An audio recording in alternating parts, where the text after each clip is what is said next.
Hello, my Libra friends. I have a tarot reading for you for the beginning of the year 2017. This is for January.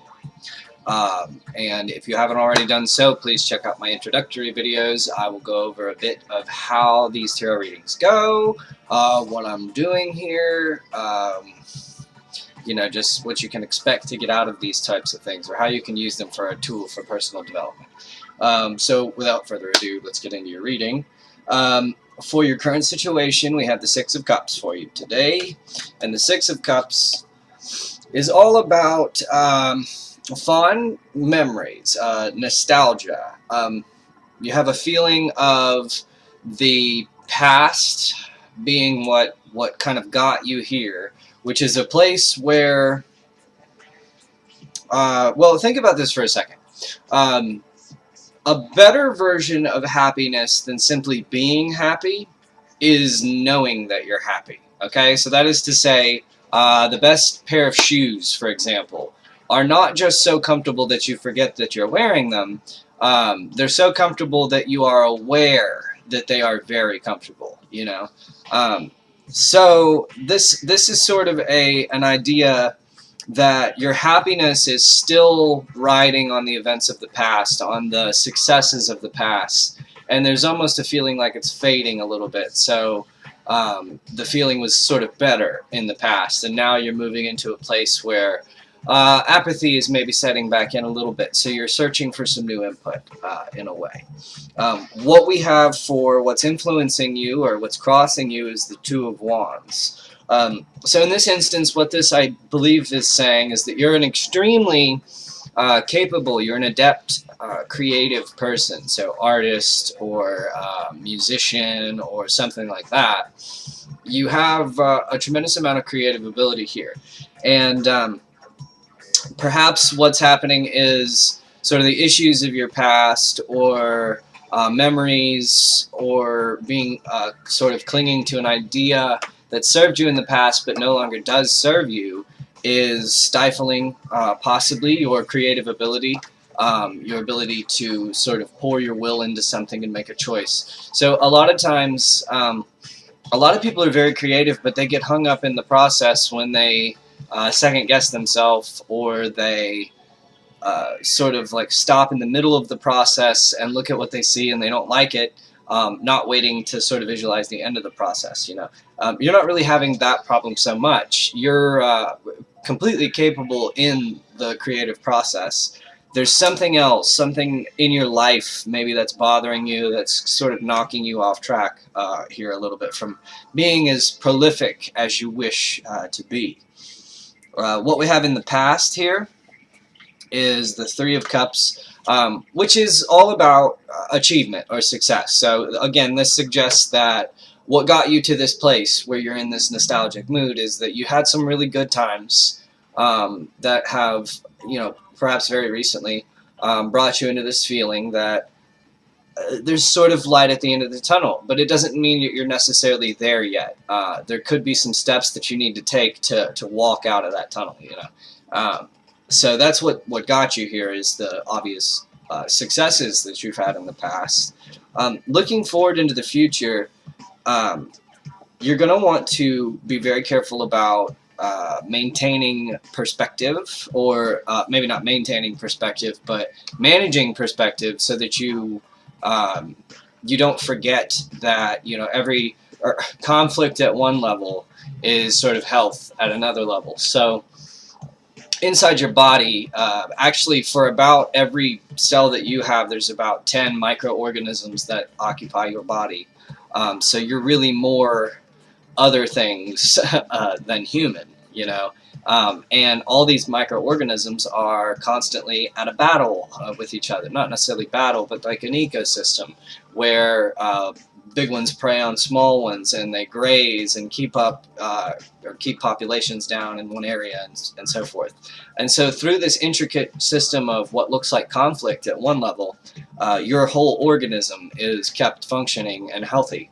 And so this is what this card is sort of asking you to remember, that keep things in perspective. Some events that come in your future may on the surface appear to be something that you should be upset about, or something that your culture tells you to be upset about, right? So like maybe um, changes in relationships with people, or moving, or things like that, things that you traditionally are told are stressful things, are things that you need to feel bad about. Remember that it's in your control to feel however you wish to feel about those things. And if you manage to keep a healthy perspective, it makes you grow quite a bit when you go through these things that people would normally be upset about, you know. Um, so definitely keep perspective and remember the positive side of things, how even the worst negatives there are have positives. There are positives there. What we have in your grounding thoughts in your conscious mind is the King of Coins, and the King of Coins suggests that you've been very practical. You've been very honest.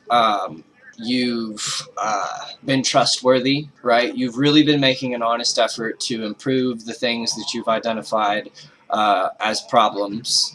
You've been using sound logic and making honest efforts not to delude yourself and things like that. So this situation has come about from a healthy mindset, or at least your mind is in the right place to heal itself, which has to sort of be the first step in the process of true healing. Because until you correct the thing that is causing your pain or whatever, then the scars are just going to keep reopening. The cuts are going to keep reopening. The wound is going to keep hurting.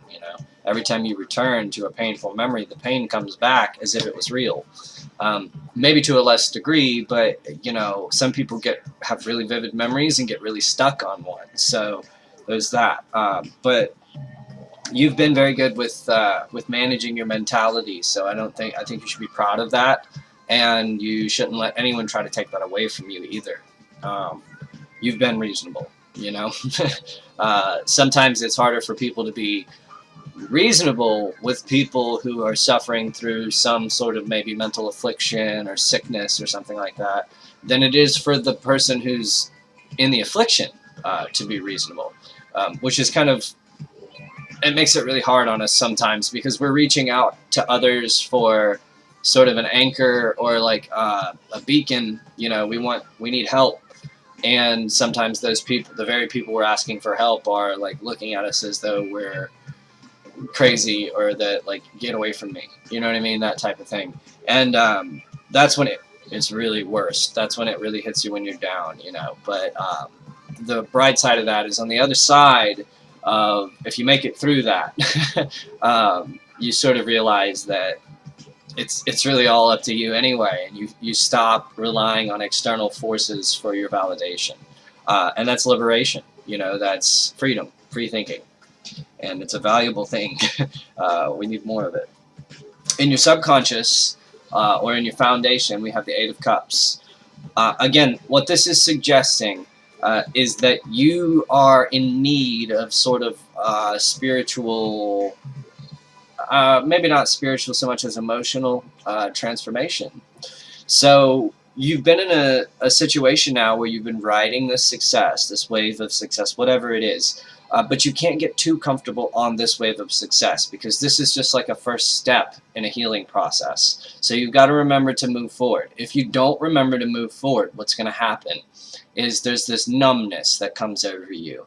And as you stop feeling things so deeply, you become a little bit more like faded out.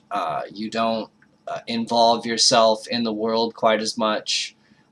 You start to feel depressed, and it's not even sad so much as it is just cut off, disconnected, and eventually you sort of take off. You know what I mean? You go off and you're on the journey that you need to be on. And what it's showing you, what that feeling is driving you toward, is that any situation, no matter how good it is, needs to be balanced, or needs to have change. You know what I mean? There is part of the human spirit that is concerned with discovery and experience. And if you ignore that part of the human spirit for too long, it sort of bubbles up to the surface and it will cause problems for you. So you have to remember to keep the wheel moving. You know, there's a time in your life where you need to focus on work and things like that. And then there's also times where you need to let the wheel turn and focus on your mental health and stability and all that stuff. So it may be time for you to sort of be taken off onto your next phase of life. And that's exciting, you know. What I'm seeing here for your advice, we have the Sun card, which is all about simplicity here. Be honest, be straightforward, particularly with yourself. This is about sort of revealing the secrets. Don't sit there and guess about things. If something's bothering you, be direct about it, to the point, and things will work out a little better for you. Don't be passive-aggressive during this point in your life, because clear communication is necessary if you're going to move through the next month or so smoothly. You know, what we have for your current environment is the Ten of Wands. Okay, and this reinforces what I was saying earlier about you, your creative ability. This great, fantastic creative ability you have is being sort of stifled, and it's as if in your current environment you are sort of over encumbered, right? So going back to the way that we sort of get numb and we start to fade out, the things that we normally enjoy, the things that we do to give us a little boost, sometimes they can end up when we're in a negative state of mind, or not necessarily a negative state of mind, but when we're tired, they can end up being more of a burden than something that we enjoy. And so quickly, everything can feel as though it's piling up, even more so than it is, just because in addition to all the stuff that is piling up, everything else that wasn't so much of a burden before becomes more of a burden. So it's sort of a quick process that happens, and people overnight all of a sudden start feeling like, whoa, how long have I been doing this?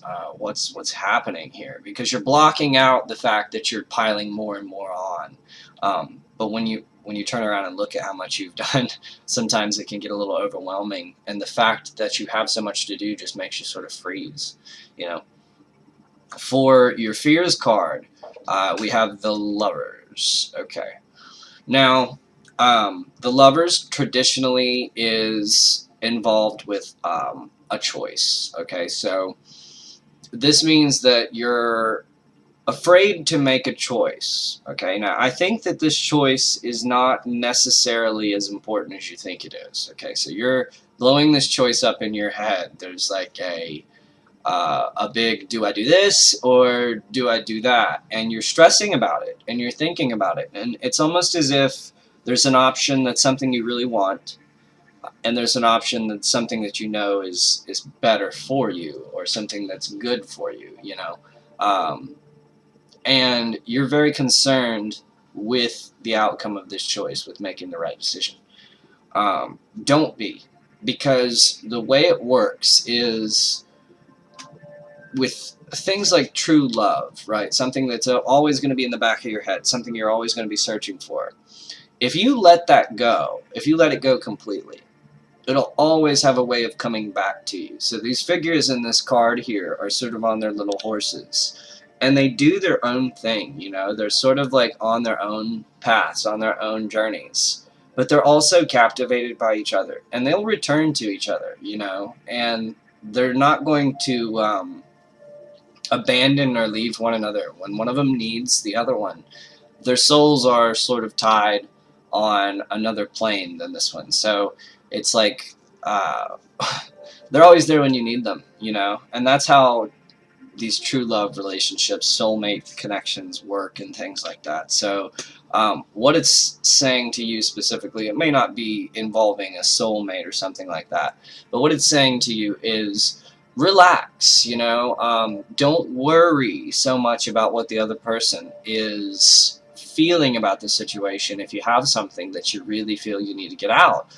because it seems as though this person is going to be very accepting of whatever the reality is that you're going to present them. So that's okay, you know. For your overall message, we have the Five of Coins. And the Five of Coins is another card dealing with perspective. It indicates a sort of a poverty, a a feeling of desolation or being isolated and alone. But in the traditional artwork, there are usually a couple, injured or poor people out in front of the cathedral or a stained glass window, like right outside the church. And you get the idea that these people are walking right by, not even thinking that the church would maybe help them or, that kind of thing. And it's showing that there's a perspective shift here, that you sometimes are in a place in life where you're supposed to go reach out for help. Somebody has something that they need to give you, and you have to learn to accept it, And so this is really saying, look at the perspective, look at things from a different perspective. So in other words, don't get wrapped up into thinking that you have to do everything yourself. Ask for help. If you're not feeling okay, or if something is bothering you, if you're not sure about something and you feel that you need to be happy, be honest with that. It's not necessarily sage or wise to just keep everything bottled up. Sometimes you have created for yourself problems that you need to sort of iron out, and once you get to that point where you have those things ironed out, then you learn how to not form those new problems in the future, but you still need to confront them after you've created them, if you understand what I'm saying there. But all in all, a very good reading. Very valuable reading. I like this one.